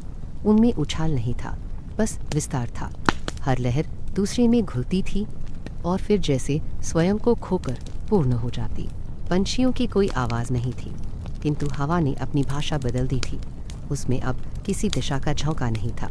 वह सब और समान बह रही थी, जैसे सब जीव, सब वस्तुएं एक ही सांस साझा कर रही हों। नाविकों में से कोई अब बातें नहीं कर रहा था, कोई कुछ पूछना नहीं चाहता था। सब कुछ पहले से स्पष्ट था। इस क्षण में प्रश्न की गुंजाइश नहीं थी, क्योंकि उत्तर पहले ही हवा में विद्यमान था। कप्तान ने धीरे से कहा, देखो, यह सागर जाग गया। उसकी आवाज़ इतनी धीमी थी कि वह हवा में ही घुल गई। किसी ने उसे न दोहराया न उसका अर्थ पूछा। सब जानते थे कि यह जागना नींद से बाहर आने का नहीं, बल्कि नींद जितनी ही गहरी अनुभूति का था। सागर अब शांत था, पर उसके मौन में हजार ध्वनियाँ घूम रही थी। जब पहली किरण जल पर गिरी तो उसके साथ एक झिलमिलाहट उठी। किसी ने देखा नहीं कि वह कब आई, पर सबने उस कंपन को महसूस किया। कुछ पल के लिए ऐसा लगा कि पूरी नौका का आकार बदल गया है। उसकी परछाई अब पहले जैसी नहीं रही। वह पारदर्शी प्रतीत होने लगी थी, जैसे लकड़ी मासल नहीं, प्रकाशमय हो गई हो। कप्तान ने एक गहरी सांस ली और उसने स्वयं को इस परिवर्तित सागर का हिस्सा महसूस किया। उसके पास बैठा एक नाविक पानी की ओर झुका और उसने देखा कि उसके चेहरे का प्रतिबिंब अब केवल उसका नहीं था, उसमें सागर का रंग भी था और आकाश की नीली छाया भी। वह हंस पड़ा, पर वह हंसी भी कोई आवाज़ नहीं बनी। उसकी मुस्कान बस सागर की सतह पर एक हल्का कंपन बनकर फैल गई। धीरे धीरे सूर्य का गोला क्षितिज से ऊपर उठने लगा। उसका रंग सुनहरा नहीं था, बल्कि धीमा रजत था, और जैसे जैसे वह उठता गया वैसे वैसे सागर की सतह पर झिलमिल के वृत्त फैलते गए। लहरें अब चमकदार आवरण ओढ़े थी। हर लहर के किनारे पर छोटे छोटे प्रकाशक कण थे, जो आते जाते समय किसी अनदेखे मंत्र की लय उत्पन्न करती। उस समय नौका केवल जल पर नहीं, उस संगीत पर बह रही थी। नाविकों ने देखा कि चारों ओर सागर के ऊपर हल्का कोहरा उठने लगा था, पर यह कोहरा अंधकार नहीं था, बल्कि उज्जवल धुंध थी। उसमें हर वस्तु और स्पष्ट दिखती थी, जैसे भीतर की आंख से देखी जा रही हो। किसी नाविक ने कहा भी नहीं, पर सबके भीतर एक ही विचार उठ रहा था, जैसे यह सागर अब पहले वाला नहीं रहा, वह कुछ नया हो गया है, लंबे मौन के बाद अपनी वास्तविक छवि में जाग उठा है। पानी की सरसराहट अब किसी गीत का रूप ले चुकी थी। जब लहर जहाज के किनारे लगती तो उसकी आवाज़ धड़कन जैसी सुनाई देती। हर नाविक की सांस उसी लय में चल रही थी। सबका मन भीतर उतरता जा रहा था, गहराई की ओर, जहाँ शब्दों, भय और विचारों के पार केवल एक साधारण शांति थी। पर वह साधारण नहीं लगती थी। वह किसी प्राचीन रहस्य जैसी थी, जिस पर सागर ने अपनी अमिट मुहर लगा रखी हो। अब सूरज ऊपर था और सागर उसके प्रकाश से दहकता नहीं था, बल्कि द्युतिमान बनने लगा था। दूर तक देखने पर उसकी लहरों पर चांदी का रंग एक समान था। कोई छाया नहीं, कोई विपरीत दिशा नहीं। उस समान रंग के बीच नौका तैर रही थी, जैसे पानी और प्रकाश दोनों ने मिलकर उसे अपने मध्य टिका दिया हो। कप्तान ने एक पल के लिए अपनी हथेली आंखों पर रखी और जब उसने हटाई तो उसकी आंखें भरे हुए दिए जैसी लग रही थीं। नाविकों ने अपने भीतर एक मीठा सुकून महसूस किया। ऐसा लगा जैसे सागर ने उनमें से हर एक को अपने भीतर का कोई अंश दे दिया हो। थोड़ी नमी, थोड़ी शांति और एक गहरी स्थिरता। सबके चेहरों पर हल्की चमक थी, पर वह बाहर से आई रोशनी नहीं थी, वह भीतर से निकली लगती थी। कुछ देर के लिए सब कुछ फिर से स्थिर हो गया। जल, हवा, सूर्य तीनों ने जैसे एक दूसरे की सीमा मिटा दी थी। नौका अब एक झिलमिलाते घेरे के भीतर थी, जो किसी वास्तविक स्थान से अधिक स्वप्न की तरह प्रतीत होता था। सागर ने अपने मौन में जो गीत रात भर गाया था, भोर में वही तेज नहीं हुआ, बल्कि और कोमल हो गया था, और नाविक उस कोमलता में डूबे थे, बिल्कुल वैसे ही जैसे कोई आत्मा अपने घर लौट आती है। सूरज धीरे धीरे ऊपर उठ रहा था, लेकिन उसकी चमक में कोई तेजी नहीं थी। वह ऐसा लग रहा था जैसे किसी ने आकाश पर एक पारदर्शी परत चढ़ा दी हो, जिससे प्रकाश छनकर मुलायम हो गया हो। सागर के ऊपर फैला नीला विस्तार हर तरफ एक समान था। न कोई चमकदार लहर, न कोई गहराई का आभास। नौका उसी विस्तार के बीच बहुत धीरे फिसल रही थी, जैसे हवा ने उसे नहीं, बल्कि मौन ने आगे बढ़ाया हो। लकड़ी की चरमराहट तक अब सुनाई नहीं देती थी। कप्तान धीरे से अपनी हथेली में कंपास को पकड़े हुए था। सुई के नीचे की महीन सर्किल घूमना बंद कर चुकी थी। वह स्थिर थी, पूर्णतः न उत्तर की ओर न दक्षिण। ऐसा लगा जैसे दिशा ने अपने होने की आवश्यकता ही छोड़ दी हो। जहाज पर खड़े चारों नाविकों ने एक साथ बिना कुछ कहे उस छोटी से यंत्र की ओर देखा। किसी के चेहरे पर घबराहट नहीं थी। वे इस यात्रा में अब इतनी दूर आ चुके थे कि दिशा का रुक जाना उन्हें भय नहीं देता था। उसमें कुछ ऐसा था जो अजीब होते हुए भी स्वाभाविक लग रहा था। हवा थमी नहीं थी, पर उसमें अब ध्वनि नहीं थी। वह बहती तो थी, पर केवल स्पर्श बनकर, जैसे कोई अदृश्य उंगली त्वचा पर हल्की रेखा खींच दे और अस्तित्व उसकी उपस्थिति को महसूस कर ले है। सागर अब वैसा नहीं था जैसा वे अब तक देखते आए थे। उसकी लहरें न उठती थीं, न गिरती, वे बस समतल होकर फैलती जा रही थीं। जहाज आगे बढ़ता तो उसके पीछे लहरों का निशान बनना भी बंद हो जाता। ऐसा लगता जैसे जल स्वयं अपनी बनावट मिटा चुका हो, मानो हर अस्तित्व किसी दूसरी अवस्था में पहुंच गया हो, जहां पहचान की कोई आवश्यकता नहीं। सूरज उस जलजाल के ऊपर लटका था, उसकी परछाई भी अब टूटती नहीं थी। यह निरंतरता विचित्र थी, इतनी शांत कि उसमें आंख खुली रखकर भी नींद जैसी अनुभूति होती। कप्तान ने गहरी सांस ली और कंपास को जेब में रख लिया। उसने चारों ओर देखा। नाव उन्हीं लहरों के बीच थी, ना कोई मछली, ना कोई हवा का झोंका, यहाँ तक कि सूरज की किरणों के नीचे उभरने वाला वह छोटा सा झिलमिल भी नहीं। हर चीज़ इतनी समरूप थी कि उसकी अपनी सीमा पहचान में नहीं आती थी। नाविकों में से एक धीरे धीरे झुककर पानी की सतह में दिखने लगा।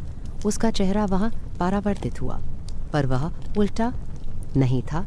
वह किसी सीधी छवि जैसा था, मानो पानी ने उसे दर्पण नहीं अपना रूप दे दिया हो। उसने हाथ डाला, पानी को छूने की कोशिश की, लेकिन महसूस हुआ जैसे कोई ठोस परत है जो छूने से पहले ही उसे पहचान लेती हो और उसी क्षण स्पर्श को लौटा देती है।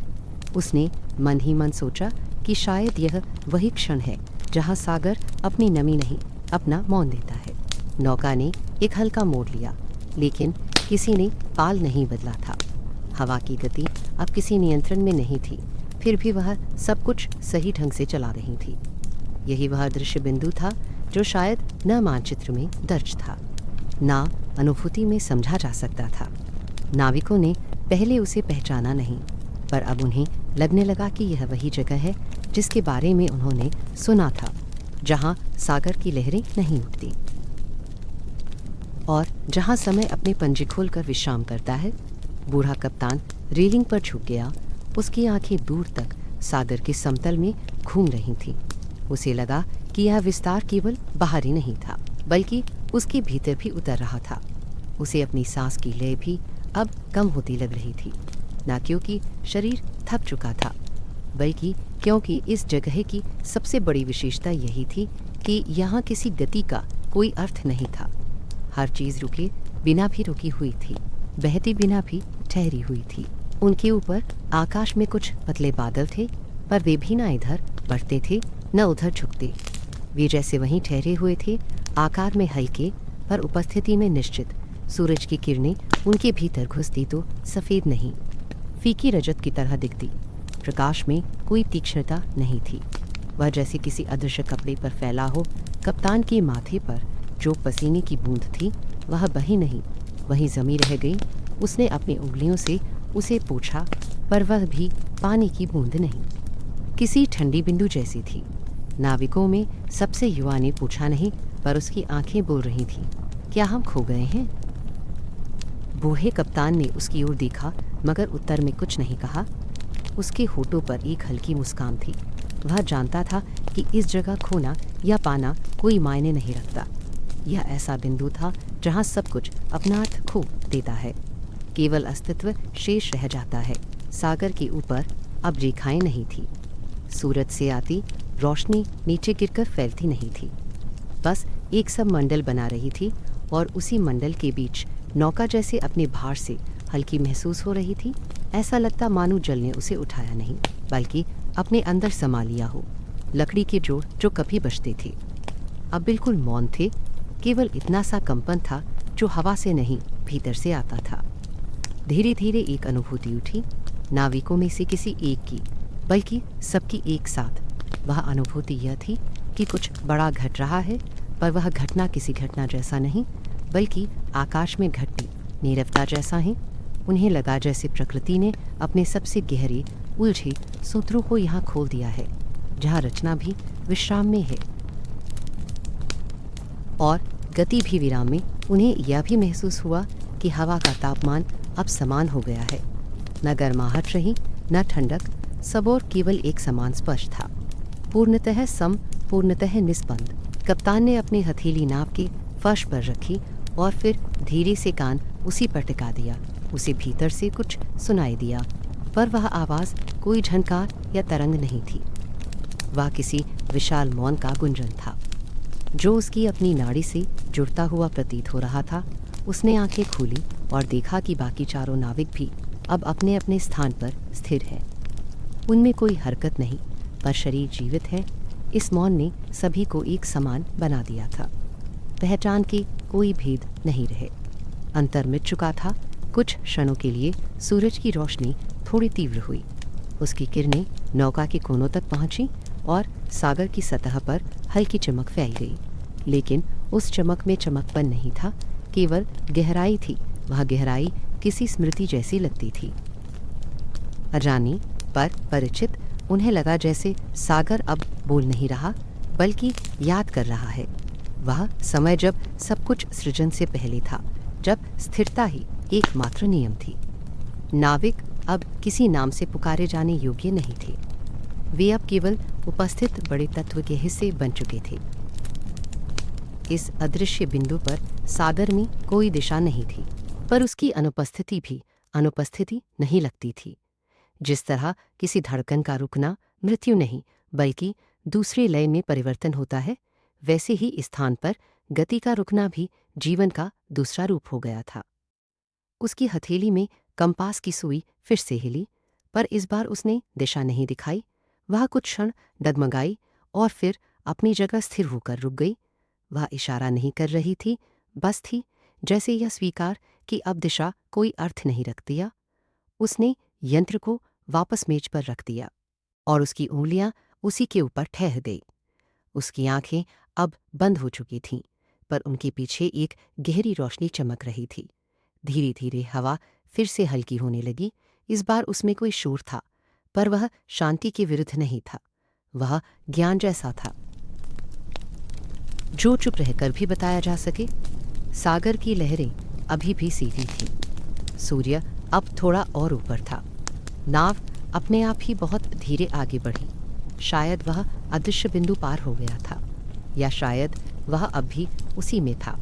फर्क अब समझना संभव नहीं था, क्योंकि समय यहाँ कुछ क्षण पहले ही रुक चुका था। सारा संसार इस स्थिरता में सांस ले रहा था।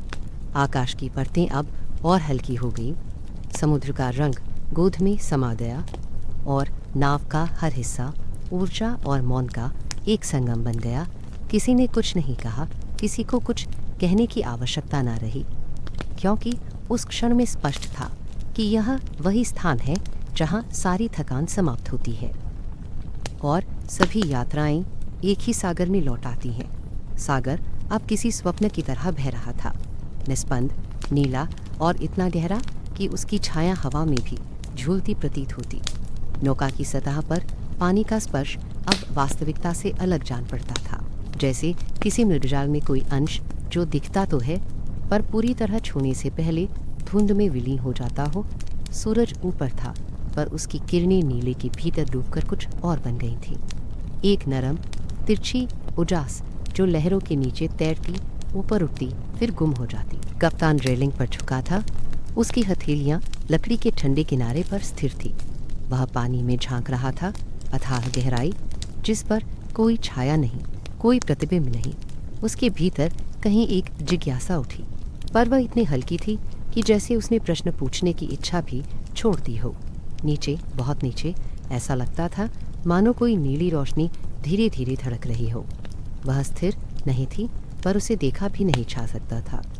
यह प्रकाश किसी आकार का नहीं था, वह बस उपस्थित था, जैसे सागर का श्वास। नाविक तमाम देर तक उसकी ओर देखते रहे। कुछ क्षणों तक उन्हें लगा कि शायद यह किसी समुद्री जीव का प्रतिबिंब है, किसी विशाल रूप का संकेत।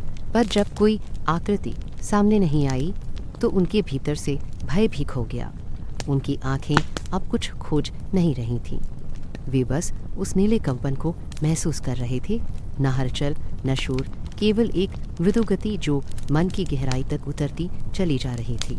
हवा हल्की थी, पर उसमें नमक और रहस्य का मेल अब अलग तरह से सांस में घुल रहा था। हर सांस उन्हें किसी दूर की स्मृति तक ले जाती, जहाँ समय न चल रहा था, न रुका था, बस बह रहा था। कोई नाविक कुछ बोलना चाहता, पर शब्दों की ज़रूरत नहीं रही थी। ऐसा लगा मानो इस सन्नाटे की आवाज़ खुद संवाद बन चुकी है। सागर और मन के बीच अब कोई अंतर महसूस नहीं होता था। हर हलचल दोनों में एक साथ घटती। धीरे धीरे लहरों की नीचे की नीली रोशनी बढ़ने लगी। वह तेज़ नहीं थी, पर गहरी थी, इतनी कि उसकी धड़कन तक महसूस की जा सके। नौका के तले से आती वह हल्की सी चमक नाविकों के चेहरों तक पहुंच रही थी। उनके चेहरे पर अब वह थकान नहीं रही जो इतनी लंबी यात्रा के बाद होती है। उनकी त्वचा पर एक नमी थी जो शांति जैसी लगती। ऐसा लगता था मानो सागर अब उन्हें अंदर से धो रहा हो और उनकी आत्माओं से भी धूल झाड़ रहा हो। कप्तान ने अपना सिर थोड़ा नीचे झुकाया। उसने देखा कि नौका की परछाई अब साफ नहीं दिख रही थी, जैसे उसका आकार भी धीरे धीरे पिघल रहा हो, सागर के साथ एक होता जा रहा हो। उसने हथेलियों से रेलिंग को और कसकर पकड़ा और उस ठंडे स्पर्श में एक कंपन महसूस किया, जैसे लकड़ी भी सांस ले रही हो। अचानक उसे लगा कि नौका, जल और हवा सब कुछ एक ही जीव हैं, एक ही शरीर के अंग जो एक दूसरे में घुलकर अनंत तक फैल गए हैं। लहरें हल्के स्वर में फुसफुसाईं। वह स्वर शब्दों में नहीं था, बस एक ध्वनि थी जो सुनाई नहीं था, बस एक ध्वनि थी जो सुनाई नहीं देती, पर महसूस होती। उस क्षण किसी ने आंखें मूंद ली, कुछ पल तक केवल हवा का स्पर्श, और फिर अचानक उन्हें लगा कि सब कुछ, नदी, सागर, उजाला, जहाज, शरीर, सब किसी स्वप्न में घुल गया है। कोई हकीकत बाकी नहीं रही, पर कोई भ्रम भी नहीं। नीचे पानी में अव्यय आकृतियां दिखने लगीं जो बनी नहीं थीं, पर फिर भी मौजूद थीं, जैसे कोई तरंग खुद को आकार देने की कोशिश कर रही हो और हर बार अधूरी रह जाती हो। वह अधूरापन सुंदर था। उसने नाविकों को बताया कि कुछ भी संपूर्ण नहीं होता। फिर भी सब पूरा है, किसी ने पूछा नहीं। फिर भी प्रत्येक को यह उत्तर समझ आया। सागर बोल नहीं रहा था, पर वह समझा रहा था अपनी नमी, अपने मौन और अपने रंग से। कहीं गहराई में से एक ध्वनि उठी। वह जल की नहीं थी, हवा की नहीं, वह उन दोनों के मिलन से बनी थी। शायद किसी दूर उठते बुलबुले की अंतिम सांस या किसी प्राचीन जीव की शेष पुकार। वह ध्वनि ऊपर आई, फिर फैल गई। उसने नाविकों के भीतर कुछ छुआ, जैसे किसी ने उनके भीतर सोई स्मृति को धीरे से जगाया हो। किसी को बचपन की एक सुबह याद आई जब वह पहली बार समुद्र देखने गया था। किसी को माँ की गोद की गर्मी। हर स्मृति इस सागर की तरह ही थी, असीम, गीली, परंतु शांत। धीरे धीरे नौका की गति और धीमी हुई। अब वह चल नहीं रही थी, बस तैर रही थी। किसी दिशा का अभाव दुख नहीं देता था। वे सब अब उस अवस्था में थे जहाँ समझने की आवश्यकता ही खत्म हो जाती है। यह रुकना नहीं था, यह सम्मिलन था जहाँ मन ही सागर बन जाता है और सागर ही मन। कप्तान ने आंखें बंद की। उसके भीतर जो दृश्य उभरे वे अब बाहर से नहीं थे, वे भीतर की जलधारा से जुड़े थे। उसने देखा कि जल के भीतर कोई वृत्ताकार प्रकाश घूम रहा है, धीमी चमक वाला, जैसे किसी अदृश्य धड़कन ने आकार ले लिया हो। वह वृत्त फैलता गया हो, फिर सिकुड़ा, फिर पूरी तरह सागर में घुल गया। ऐसा लगा जैसे कोई मौन हृदय की गति हो जो अपनी समाप्ति में शांति का जन्म दे रही हो। नाविकों में से एक ने अपने सिर को पीछे टिकाया और ऊपर देखा। आकाश और सागर अब एक ही रंग के थे, नीले से गहरे नीले और फिर कांच जैसे पारदर्शी। उसने मन ही मन सोचा कि शायद यही वह सीमा है जहाँ ब्रह्मांड खुद को पहचानना छोड़ देता है। हर चीज़ वहीं लौट जाती है जहाँ से वह बनी थी। रोशनी हो या अंधकार, सब एक ही धड़कन में एकत्र हो जाते हैं। इस क्षण उनका कोई उद्देश्य नहीं था, कोई भय नहीं। यह स्थान दिशा और दूरी के पार था। यहाँ हर सांस में वह विस्तार था जो माप से बाहर है। अब उन्हें यह सोचने की आवश्यकता भी नहीं कि वे कहाँ हैं या कहाँ जा रहे हैं। बरमूडा अब किसी नक्शे का स्थान नहीं, बल्कि एक अनुभव का रूप था। नींद की वह अवस्था जिसमें सब कुछ विलुप्त होता जाकर भी शेष रह जाता है। धीरे धीरे नीली रोशनी और गहराई तक उतरने लगी, जैसे वह सागर के अपने हृदय में लौट रही हो। उसके पीछे केवल झिलमिल छोड़ गई, इतनी सूक्ष्म की आंखों से धुंधली पर मन में स्थायी। नौका पर शांति फिर से छा गई। छोटी छोटी लहरें किनारों से लगकर एक अलग स्वर पैदा करती, लोरी जैसी जो किसी को नहीं सुलाती, बस भीतर तक उतार देती है। बस एक समविस्तार। नौका उस विस्तृत रिक्तता में थी, जैसे तैर नहीं रही बल्कि स्वयं जगह बन गई हो। कप्तान ने महसूस किया कि उसका शरीर अब हल्का हो चुका है, मानो भार उसका नहीं उस हवा का है जो अब उसे वहन कर रही है। उसके अंदर एक ही विचार पनपा, फिर वह भी मुरझा गया कि शायद यही सागर हमेशा से था, पर इंसान ने उसे अलग अलग रूपों में देखा, कभी डर, कभी रहस्य, कभी मृत्यु। पर असल में यह सब केवल शांति थी, वह अवस्था जब सब बहसे, सारे प्रश्न और सारे भेद मिट जाते हैं और केवल अस्तित्व रह जाता है, निर्मल, ना बोले जाने योग्य, फिर भी हर जगह अनुभवित। कुछ क्षण बाद हवा का झोंका उठा, पानी की सतह पर हल्की लकीर खिंच गई और वह फिर से मिट गई, इससे पहले कि कोई कुछ कहे। सूरज की किरण ने एक पल के लिए नौका को प्रकाश में डुबो दिया। सबने देखा कि वह प्रकाश अब सफ़ेद नहीं, गहरा नीला था, वही रंग जो पानी के नीचे धड़क रहा था, वही जैसे ऊपर आ गया था, उनके भीतर, उनके चारों ओर। अब सागर और नाव में कोई भेद न था। लहरों की गति और सांस की गति एक ही हो गई थी। यह बरमूडा था, न क्षेत्र न गहराई, बस वह स्वप्नमयी अवस्था जहाँ सब दिशाएं एक सूत्र में बंध जाती हैं और जीवन अपनी पहचान को छोड़कर अपने मूल में लौट आता है। सागर अब मौन नहीं था, वह शांति के रूप में बोल रहा था, धीमे, अंतहीन और अनुगूंजित। दोपहर का प्रकाश अब अपनी पहचान बदल रहा था। सुबह की उजली चमक जो सागर पर चांदी की पतली परत बनकर बिखरी थी, धीरे धीरे सुनहरी हो चली थी। नौका अब बीच सागर में स्थिर नहीं थी। हवा की दिशा बदली थी, हवा की दिशा बदली थी, ना अचानक न तीव्रता के साथ, बस उतनी मंथरता में कि नाविकों को पहले कुछ क्षण तक इसका एहसास ही नहीं हुआ। फिर उन्होंने देखा पाल अपने आप थोड़े झुक गए हैं, रस्सियां हौले से तनी हैं और जल की गहराई में एक नई गति उतर आई है। वह गति शांत थी पर स्पष्ट, ऐसा लगा मानो कोई अदृश्य धड़कन नौका के नीचे से उठकर हवा में मिल रही हो। कप्तान रेलिंग पर झुका, उसकी हथेली ने जल को छुआ। पानी पहले की तुलना में गर्म था, जैसे सागर के भीतर किसी परिवर्तन की लहर दौड़ी हो। वह कुछ क्षण स्थिर रहा, उस स्पर्श को अनुभव करता हुआ।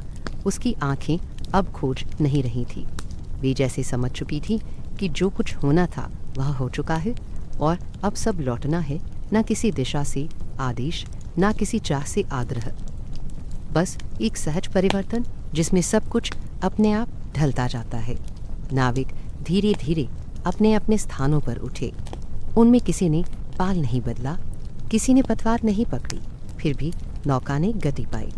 ऐसा लगा जैसे वह खुद जानती हो कि अब लौटना है। लहरों का स्वर थोड़ा बदल गया था। पहले जो गहराई में उतरता था, अब वह सतह पर थिरकने लगा था। हवा जो रातों तक चुप रही थी, अब फुसफुसाने लगी थी। उसकी दिशा पूर्व की ओर थी, जहां दूर कहीं धुंधली भूमि की संकल्पना धीरे धीरे उभर रही थी। सूरज ऊंचाई से छुपने लगा था। उसके रंग अब शांत पीले नहीं, गहरे अंबर में बदल चुके थे। आकाश में पतले बादलों की परतें लेटी थीं, जो सागर के नीले रंग को हल्के सुनहरे में बदल रही थीं। सब कुछ धीरे धीरे छूता चल रहा था, न तेज झोंके, न ऊंची लहरें, बस एक कोमल प्रवाह जिसने इस पूरी यात्रा की थकान को अपने भीतर घोल लिया। नाविकों के चेहरों पर अब वह निस्तब्धता नहीं थी जो अज्ञात की यात्रा में होती है। वहाँ अब एक मृदु सुकून था, जैसे किसी महान अनुभव के बाद भीतर की शांति स्थिर हो गई हो। कप्तान ने आसमान की ओर देखा। सूरज की किरणें बिछली हवा में तैर रही थीं और धीमे धीमे पानी में घुल रही थीं। उसने बुदबुदाते हुए कहा, सागर खुद बुलाकर फिर छोड़ देता है, जैसे माँ बच्चे को थोड़ी देर गोद में रखकर फिर देखने के लिए दूर भेज देती है। किसी ने उसकी बात नहीं सुनी, पर सब ने उसे महसूस किया। वे जानते थे कि अब जो हो रहा है वह किसी आदेश के तहत नहीं, किसी सृष्टि की अंतर्निहित इच्छा के तहत है। नए झोंके के साथ पाल फूला। नौका की चाल बढ़ी नहीं, पर उसमें लय आ गई। लहरें दिशा देने लगी।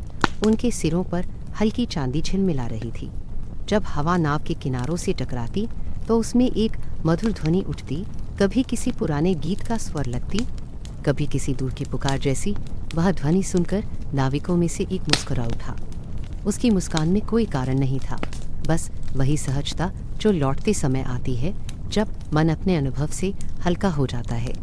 वे अब डरावना नहीं था, न रहस्यमय। यहाँ वह एक विशाल बाहों वाला विस्तार लग रहा था, जिसने जहाज को इतने लंबे मौन के बाद धीरे से आगे धकेल दिया है। उसकी लहरों का हर उठाव अब आशीर्वाद जैसा था, कोमल, स्नेही और परिचित। जहाज के नीचे से आती गुनगुनाहट किसी ललोलबाई जैसी थी, जिसमें डर नहीं, केवल विश्राम का एहसास था। धीरे धीरे क्षितिज का रंग गाढ़ा हुआ। हवा अब उनके बालों में ठंडक नहीं, गर्मी दे रही थी। यह वही दिशा थी जहाँ से वे निकले थे, पर अब वह लौटना वैसा नहीं था। उन्हें लग रहा था कि वे सागर से कुछ साथ लिए जा रहे हैं, जो मन की तहों में धीरे धीरे बहती रहती है। कप्तान ने रेलिंग पर हाथ मारा, जैसे किसी मित्र से विदा ले रहा हो। उसने मन ही मन कहा, हम सब उसके भीतर थे और वह सबके भीतर, जैसे सागर उन्हें किनारे की ओर ले जा रहा था। हवा ने अपनी गति थोड़ी और बढ़ा दी। वह अब चेहरे पर धीरे धीरे लगती थी और उसके साथ नमक की गंध भी लौट आई थी। यह वही गंध थी जो बंदरगाह के पास महसूस होती है। जहाँ जीवन की हलचल सागर की शांत विस्तार से मिलती है, जहाँ लौटने की महक उस ओर से आती है जहाँ से सफ़र शुरू हुआ था। अब सूरज आधा झुक चुका था, उसकी किरणें पानी पर तिरछी पड़ रही थीं और नौका की परछाई लहरों में लंबी होकर टूटती जाती थी। हर टूटन में सौंदर्य था, हर तरंग में स्मृति। कोई नाविक आंखें मूंद कर गुनगुनाने लगा, बिना गीत, बिना सुर, सिर्फ एक लय जो पवन से उठती और फिर हवा में विलीन हो जाती। बाकी नाविक भी चुप नहीं बोली, पर उस गुनगुनाहट के साथ भीतर भीतर बहने लगी। अब नौका की चाल अपने आप स्थिर थी। विमान या जहाज की यात्रा को कोई यांत्रिक स्पर्श नहीं था। बस सागर और हवा के बीच की पवित्र अनकही समझ की अब समय घर लौटने का है। यह कोई निर्णय नहीं था, न किसी इशारे का परिणाम, यह बस सागर का स्वभाव था। उत्पत्ति के बाद वापसी का हर लहर जैसे अपने वृत्त को पूरा करती थी, वैसे ही यह यात्रा भी अब अपने अंतिम चक्र में प्रवेश कर चुकी थी। कप्तान ने सीट पकड़ी और पल भर के लिए आंखें मूंद लीं। उसने भीतर वह भारीपन खोजा जो कभी यात्राओं में समाया रहता था, पर उसे अब कुछ नहीं मिला। केवल हल्कापन था, ऐसा हल्कापन जो समय से परे होता है, जब आत्मा अपने अनुभव के कारण कम नहीं मुक्त हो जाती है। उसे लगा कि बरमूडा त्रिकोण अब कोई रहस्य नहीं रहा, बल्कि एक दर्पण बन गया है, जिसमें हर मनुष्य अपनी सीमाओं और आकुलाहटों को देखकर उन्हें पीछे छोड़ सकता है। सागर की सतह पर अब धूप बिखरी हुई थी, छोटी छोटी रेखाएं जिनमें आकाश का रंग पड़ गया था। उन रेखाओं के बीच नाविकों को भ्रम हुआ कि वे किनारे की तनकिस्म को हुई हल्की परछाई देख पा रहे हैं। कहीं दूर चिड़ियाँ पानी में गोते लगा रही थीं और उनकी आवाज़ हवा में झिलमिला रही थी। इतने दिनों बाद यह जीवन का स्वर था, एक साधारण पर गहरा संकेत कि यह यात्रा अब पूर्ण हो जाएगी। नाविकों में से एक ने फुसफुसाया, लगता है सागर हमें लौटा रहा है। कप्तान ने उसकी ओर देखा और सिर हिलाया। उसके चेहरे पर एक हल्की थकी हुई चमक थी जो अनुभव की होती है। उसने कहा नहीं, पर उसके मन में यह वाक्य गूंज रहा था, सागर किसी को रखता नहीं, बस याद देता है। धीरे धीरे हवा तेज होकर फिर शिथिल हुई। नौका का अग्रभाग पानी की सतह को काटता हुआ तरंगे छोड़ता आगे बढ़ा। उन तरंगों की ध्वनि अब पालों के सपाट सफ़ेद विस्तार से टकराकर वैसी लगी जैसे किसी लोरी का अंतिम शोर। हर हलचल अब विदा जैसा थी, पर उसमें दुख नहीं था। सागर पूरी तरह शांत था और वे शांति किसी ठहराव की नहीं, एक सौम्य स्वीकृति की थी। जब सूर्य की अंतिम किरण जल में समा गई, हवा ने आखिरी बार दिशा बदली। अब उसका झोंका ठीक उसी ओर बह रहा था जहाँ से यह यात्रा शुरू हुई थी। कप्तान ने उस क्षण रेलिंग पर हाथ रखा और मन ही मन कहा, हम नहीं लौट रहे, सागर खुद लौट रहा है। एक धीमी सांस पूरे वातावरण में छा गई। सब कुछ सुनाई दे रहा था, लहरों की थपक, हवा की कोमल गूंज, लकड़ी की धीमी आवाज़ और भीतर से उठता एक स्थिर भाव कि यात्रा समाप्त नहीं हुई, बस परिवर्तित हो गई।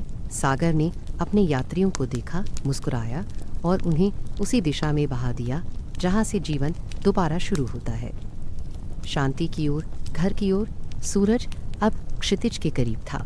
उसकी किरणें सागर की सतह पर फैलकर सुनहरी पगडंडियों जैसी बन रही थीं।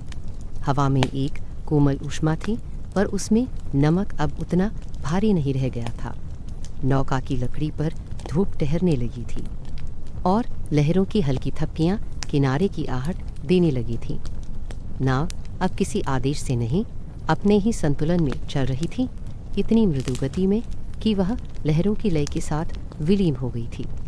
सूरज की लालिमा पानी में घुल रही थी और उस रंग में जमे सन्नाटे का स्वर मृदंग की धीमी थाप जैसा हो गया था। तट अब दूर नहीं था, उसकी धुंधली रेखा धीरे धीरे आकार ले रही थी।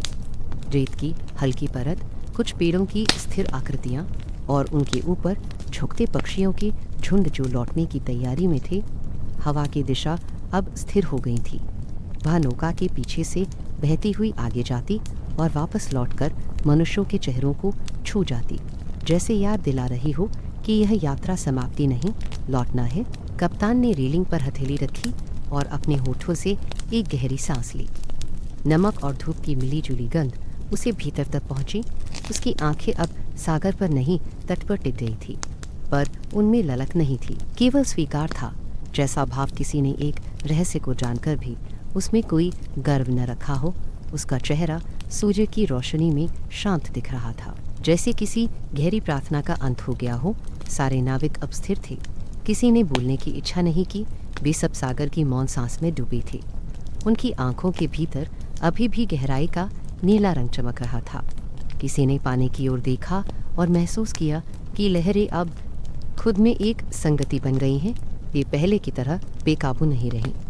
उनकी गति में एक समझ है, एक सौम्यता, जैसे सागर स्वयं यह जानता हो कि अब विश्राम का समय है। दूर से धीरे धीरे पक्षियों की आवाज़ सुनाई दी। वह किसी पुकार जैसी नहीं थी, वह जैसे दुनिया के पुनर्जागरण की सूचना थी कि यात्रा का रहस्य भले भीतर उतर गया हो, पर बाहर की दुनिया अब भी चल रही है। उन आवाज़ों में जीवन था, हल्की ठिठोली थी और कहीं बहुत गहराई में एक स्मृति थी। वह स्मृति जो मनुष्य को धरती से जोड़ती है।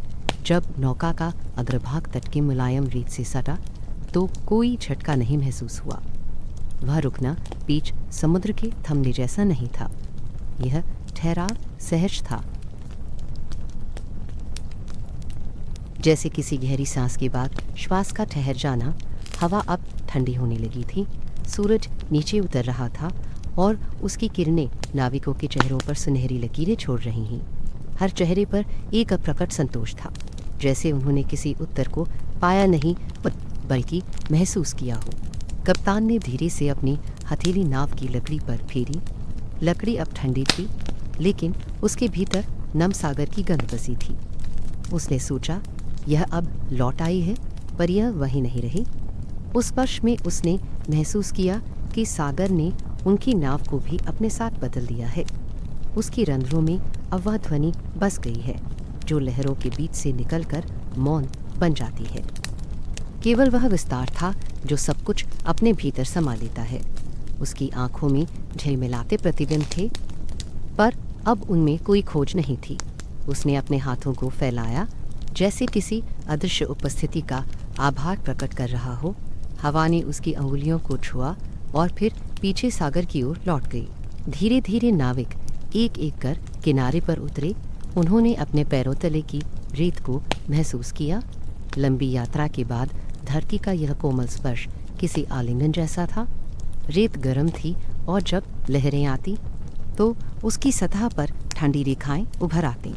किसी ने झुककर अपने हाथ से पानी को थामा और कुछ देर बाद वह भी लहरों में लौट गया, पर उसकी धड़कन हर दिल में बची हुई थी। नाविकों को ऐसा महसूस हुआ जैसे वे अपने भीतर सागर का एक हिस्सा लेकर लौटे हैं। वह हिस्सा शब्दों में नहीं था, वह शांति में था जो अब उनके चेहरे पर, उनकी सांसों में और उनकी दृष्टि में उतर आई थी। कप्तान ने पीछे मुड़कर अपनी नौका को देखा। वह अब स्थिर थी, तट से लगी, पानी में आंशिक डूबी, जैसे सागर ने उसे कुछ देर के लिए विश्राम दिया हो। हवा बार बार उसकी पाल को छूकर गुजर रही थी।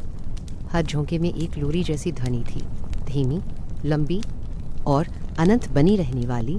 सूरज अब आधा डूब चुका था, उसका अंतिम प्रकाश सागर पर झिलमिला रहा था। लहरें अब सुनहरी लग रही थी, ना कि नीली। वह रंग विचित्र था, सांध्य का वह पल जिसमें दिन और रात दोनों एक साथ रहते हैं। और उस लय में किसी ने शायद महसूस किया कि अब सब कहते हुए भी कुछ कहना बाकी है। नाविक धीरे धीरे किनारे पर बैठ गई। उनके पैरों के पास आती लहरें रेत पर झाग छोड़ती और लौट जाती। हवा में एक स्थिर ठंडक थी जिसमें सागर की दूर दूर तक फैली गंध रहती। कोई कुछ नहीं बोल रहा था, मगर उनकी चुप्पी में वाक़े थे। पर स्पष्ट यह वही चुप्पी थी जो तब आती है जब मन समझना छोड़ देता है। कप्तान ने दूर देखते हुए कहा, बरमूडा अब कोई स्थान नहीं, यह भीतर का विस्तार है। यह भीतर का विस्तार है। यह वाक्य किसी उत्तर की तरह नहीं निकला, वह केवल एक भाव था जो हवा के साथ बह गया। नाविकों ने उसकी ओर देखा और उनकी आंखों में उस भाव की प्रतिबिंबित परतें उतर आई। कोई प्रश्न नहीं था, कोई संदेह नहीं, बस एक गहरी निश्चलता थी। ना शोर, ना मौन, बस उपस्थिति। धीरे धीरे आकाश के रंग बदलने लगे। सूर्य की किरणें अब गाढ़े नारंगी से बैंगनी में उतर रही थीं। पक्षियों के झुंड अपने बसेरों की ओर लौट रहे थे। उनकी आवाज़ों में अंधकार से पहले की अंतिम चंचलता बसी थी। लहरों की रेखाएं किनारे पर अब छोटी हो रही थीं और हर लौटती लहर पिछली की तुलना में धीमी। यह सागर का विश्राम था, एक लंबी सांस के बाद का श्वास। कप्तान ने अपनी जेब से छोटा सा कंपास निकाला। उसकी सुई अब दिशा बता रही थी, लेकिन उसने उस पर ध्यान नहीं दिया। उसे अब दिशा की आवश्यकता नहीं थी। उसने कंपास को धीरे से रेत पर रख दिया और देखा कि आगमन और प्रस्थान दोनों की दिशा एक ही है, वह जो सागर के भीतर खोकर फिर लौट आती है। हवा अब हल्की ठंडी हो गई थी। उसके झोंकों में कुछ विदाई जैसी थी, पर उसमें उदासी नहीं थी। ऐसा लगता था जैसे सागर स्वयं यह स्वीकार कर रहा हो कि उसने जो सबक देना था वह दे चुका है और अब मनुष्य फिर उसकी सीमा से परे अपने जीवन में लौट सकता है। नाविकों ने सागर की ओर अंतिम बार देखा। वहाँ जो लाली थी वह अब गहराते नीले में घुल रही थी, पर उस सुनसान में भी कुछ धड़कता रहा। नाविकों के हृदय अब उस धड़कन से भरे थे। यह किसी समुद्री यात्रा की समाप्ति नहीं थी, बल्कि आत्मा की एक लंबी परिक्रमा का विश्राम था। सागर अब मौन था, गुरुत्वहीन और असीम। उनके भीतर एक शांति उतर आई, ऐसी जो समझ से नहीं अनुभव से पैदा होती है। उन्होंने जाना कि सागर उन्हें केवल थोड़ी देर के लिए अपने भीतर ले गया था, ताकि वे उसे महसूस कर सके, अपने भीतर, अपने श्वासों में।